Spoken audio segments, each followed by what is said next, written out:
Drama Hasto dan kursi terbang Harun, ketika Partai Merah mulai demam panggung.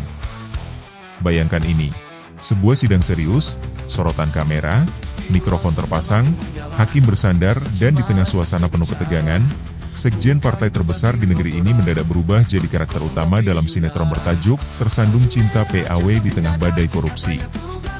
Ya, ini bukan lagi sidang biasa.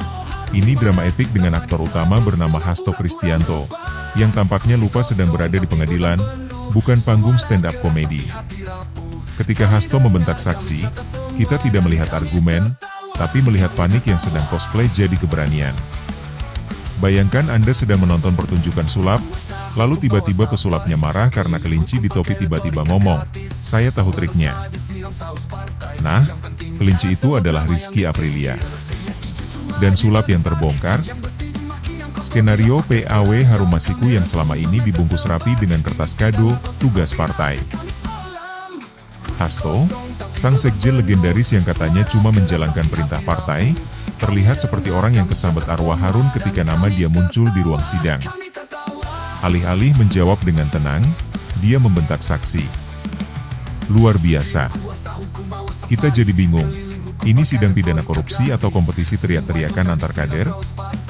Kalau ini lomba bentak-membentak, mohon juri dari The Voice diundang.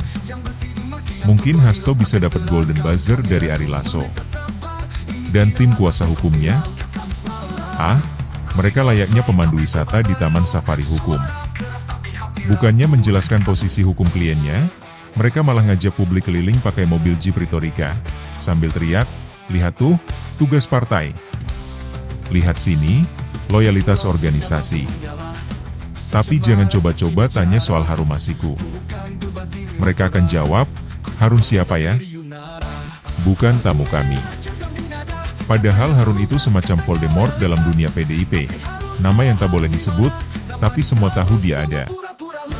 Mari kita bahas istilah favorit mereka, tugas partai. Frasa ini seperti saus sambal di warung nasi goreng. Dicampur ke semua masalah, dijadikan bumbu sakti untuk apapun. Mau PAW ilegal? Tugas partai. Mau bentak saksi? Tugas partai. Mau lupa ingatan tiba-tiba di pengadilan? Tugas partai juga. Tapi ketika publik bertanya, partai siapa yang nyuruh? Semua mendadak jadi amnesia berjamaah, kayak peserta kuis yang lupa bawa contekan. Lalu bagaimana dengan partainya sendiri? PDIP, partai besar, partai sejarah, partai wong cilik, tapi akhir-akhir ini, lebih cocok disebut partai wong nyinyir. Karena alih-alih introspeksi, mereka malah sibuk membungkam suara dari dalam. Partai yang dulu jadi benteng demokrasi, kini lebih mirip rumah produksi film thriller, penuh konspirasi, pembungkaman, dan naskah plot twist yang sayangnya bocor ke publik lewat saksi. Mereka bilang, Rizky itu tidak paham konteks. Tapi publik paham kok. Yang gak paham mungkin hanya mereka yang terlalu lama hidup di dalam ruangan rapat tertutup. Lupa kalau di luar sana ada rakyat yang nonton semua ini, lengkap dengan popcorn dan komentar sarkas di media sosial. Paling mengkhawatirkan, jika kader sejujur Rizky dibentak di depan umum, bagaimana nasib kader-kader lain yang tahu lebih banyak tapi takut bicara? Mau nulis status di Facebook aja mikir 7 kali dulu. Takut besok dipanggil komite etik, yang biasanya hanya muncul kalau ada yang kebanyakan jujur. Sebetulnya kita bisa maklum kenapa Hasto panik. Bertahun-tahun mereka main catur politik, tiba-tiba papan catur dibalik sama bida sendiri. Harun Masiku bukan sekadar buronan, dia hantu yang gentayangan di setiap rapat partai, tiap kali ada PA. Dan tiap kali nama Hasto disebut di pengadilan. Dan kini, hantu itu mengetuk pintu ruang sidang dengan gaya ala suster ngesot, pelan, tapi menggetarkan. Akhirnya, kita semua harus sadar. Ini bukan sekadar kasus hukum. Ini opera sabun politik, lengkap dengan aktor emosional, narasi dipelintir, dan sutradara yang mulai kehilangan kendali. Tapi jangan khawatir, penonton, alias rakyat, sudah melek cerita. Dan kalau suara jujur terus dibentak, maka suatu saat, yang akan dibentak balik adalah sistem itu sendiri. Jadi, untuk Hasto dan partai, kalau tidak siap mendengar kebenaran, jangan ikut audisi jadi pemimpin bangsa. Karena rakyat sekarang bukan penonton pasif. Kami bukan cuma nonton. Kami catat. Kami kritik. Dan kadang, kami tertawa, tapi tawa kami tajam seperti sindiran yang kalian coba tutupi dengan baju seragam dan jargon tugas partai. Kekuasaan panik, rakyat menahan tawa. Sebuah drama musiman berjudul Hasto dan Kursi yang Hilang. Di jagat politik Indonesia, kita sudah biasa melihat drama. Tapi yang ini beda. Ini bukan lagi sinetron politik biasa. Ini sudah level telenovela Venezuela yang diproduksi oleh rumah produksi bernama Partai Demokrasi Iya Pasti, PDIP. Judul utamanya, Kursi Harun dan Hasto yang kesurupan amanat. Ketika sekjen bertingkah bak direktur casting. Awal adegan memperlihatkan seorang sekjen partai, Hasto Kristianto, berdiri tegap di ruang sidang. Bukan untuk membela diri, tapi membentak saksi yang notabene adalah kader partai sendiri. Coba bayangkan, ini seperti guru BK marah ke siswa karena menjawab soal ujian dengan jujur. Tentu saja, rakyat bertanya-tanya, siapa yang sebenarnya sedang diadili? Korupsi? Atau kejujuran? Rizky Aprilia, si saksi Malang, datang ke pengadilan dengan membawa satu hal langka di politik hari ini, niat berkata jujur. Tapi dia tidak tahu, kejujuran di tubuh partai sekarang adalah benda ilegal. Seperti SIM kadaluarsa ditilang razia, hanya bisa ditunjukkan kalau sedang tidak diawasi siapa-siapa. Ketika Rizky menyebut nama Hasto, reaksi yang muncul bukan bantahan elegan, tapi volume naik 300%. Seketika ruang sidang berubah menjadi audisi Indonesian Idol versi marah-marah.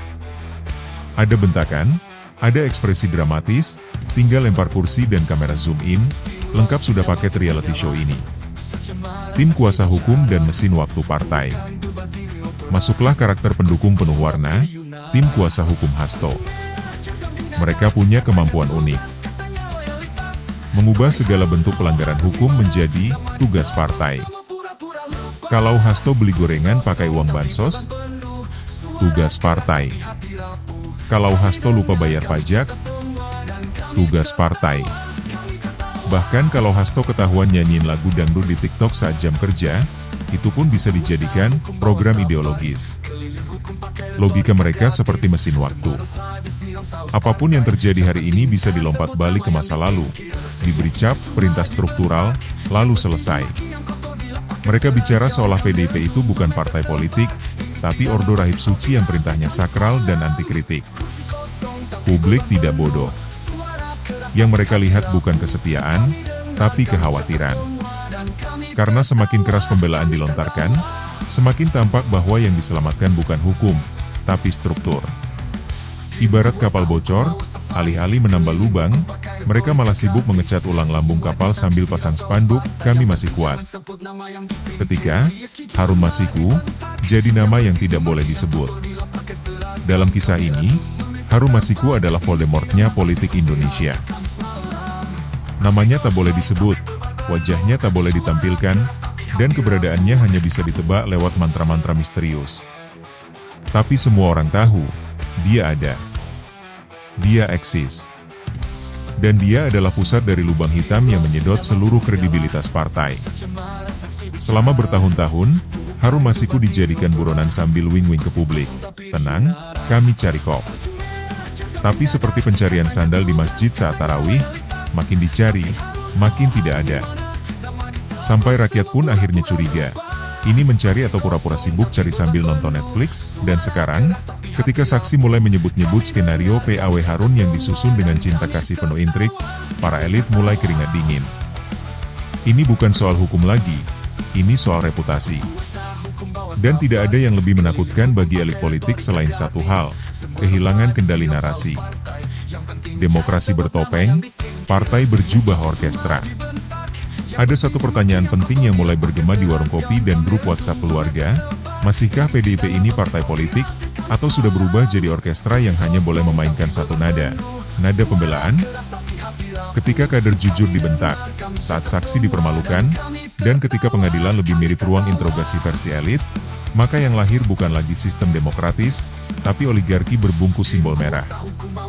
Dan ini bukan hanya persoalan hukum, ini krisis peradaban. Ketika kekuasaan merasa bisa membentuk ulang realitas, asal volume cukup keras dan framing cukup tebal. Penonton tak lagi diam. Dan di akhir episode, kita melihat satu hal yang menggembirakan. Penonton, alias rakyat, sudah mulai tertawa.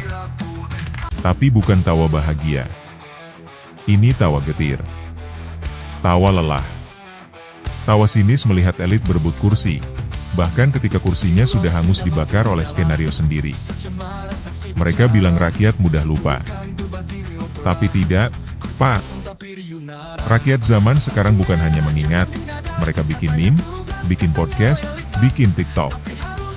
Kalau dulu elit takut sama demonstrasi, sekarang mereka lebih takut di roasting di Twitter oleh akun anonim dengan foto kucing dan 3.000 retweet.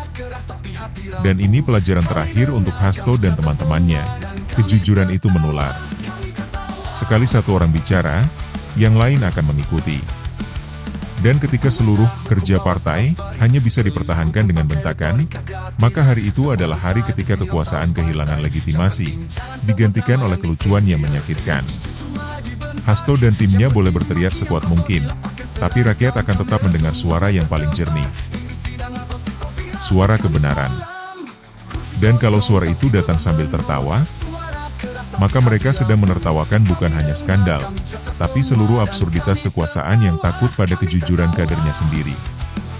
Tinggal tunggu waktu, episode Pamungkas sedang ditulis oleh sejarah. Dan jangan kaget kalau judul akhirnya adalah Tugas Partai dan Kursi yang Hilang, Kisah Tragikomedi Sebuah Rezim.